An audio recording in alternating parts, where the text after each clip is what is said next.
Assalamualaikum warahmatullahi wabarakatuh. Selamat pagi anak-anak. Semoga kabarnya hari ini sehat walafiat. Untuk pertemuan kali ini, Ibu akan membawakan materi tentang strategi dakwah Islam di Indonesia.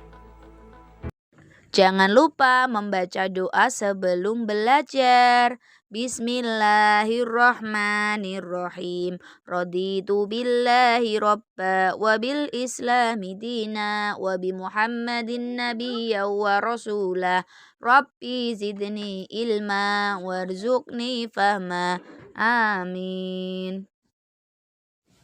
Artinya, aku ridho Allah sebagai Tuhanku dan Islam sebagai agamaku dan Muhammad sebagai Nabi dan Rasulku.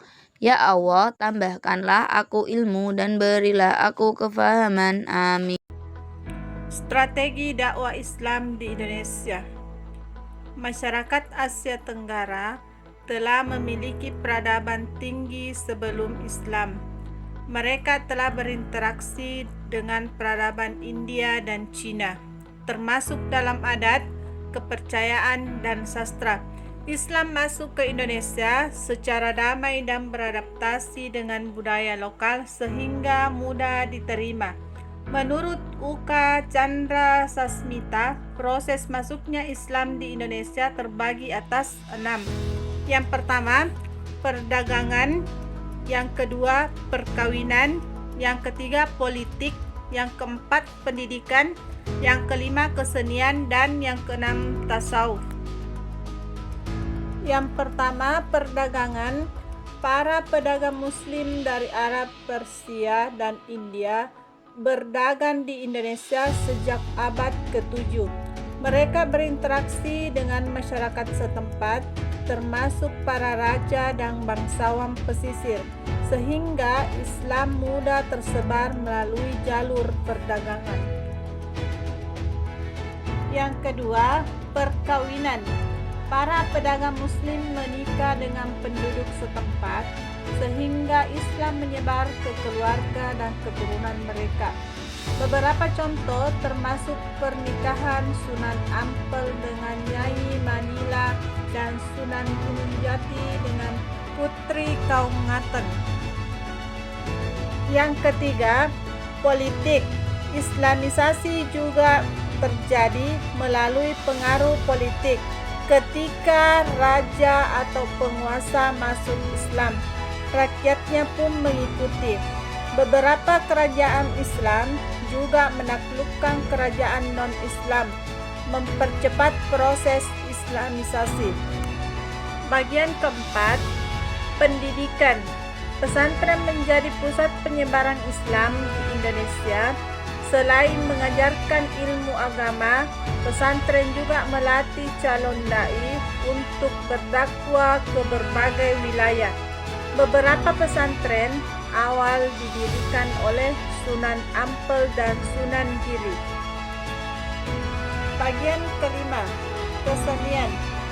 Islamisasi melalui kesenian di Indonesia terkenal dengan pertunjukan seni gamelan dan wayang. Wali Sanga menggunakan seni ini untuk menyebarkan agama Islam, terutama di daerah seperti Yogyakarta, Solo, dan Cirebon. Seni gamelan yang digemari masyarakat Jawa berhasil mengundang banyak orang yang berkumpul dan mendengarkan dakwah Islam. Bagian keenam atau merupakan bagian terakhir, tasawuf. Tasawuf diajarkan oleh para sufi yang mengadaptasi ajaran Islam dengan kebudayaan lokal. Para sufi hidup sederhana dan mendalam dalam menghayati kehidupan masyarakat sekitar.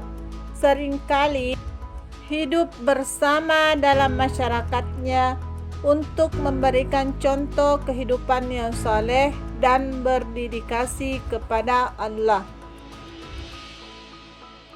Dalam dakwah Islam di Indonesia, dijelaskan pula tentang faktor kemudahan penyebaran Islam. Yang pertama, Islam bersifat terbuka dan dapat disebarkan oleh siapa saja. Yang kedua, penyebaran dilakukan dengan damai tanpa paksaan. Yang ketiga, tidak ada diskriminasi dalam Islam. Yang keempat, perayaan dalam Islam sederhana. Yang kelima, kewajiban zakat membantu kesejahteraan masyarakat. Adapun kesimpulan yang dapat kita tarik pada materi ini yaitu penyebaran Islam di Indonesia terjadi secara bertahap melalui berbagai strategi, termasuk perdagangan, perkawinan, politik, pendidikan, kesenian, dan tasawuf.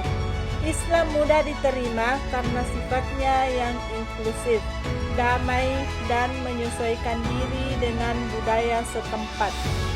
Demikian materi yang Ibu bawakan pada hari ini. Sekian dan terima kasih. Assalamualaikum warahmatullahi wabarakatuh.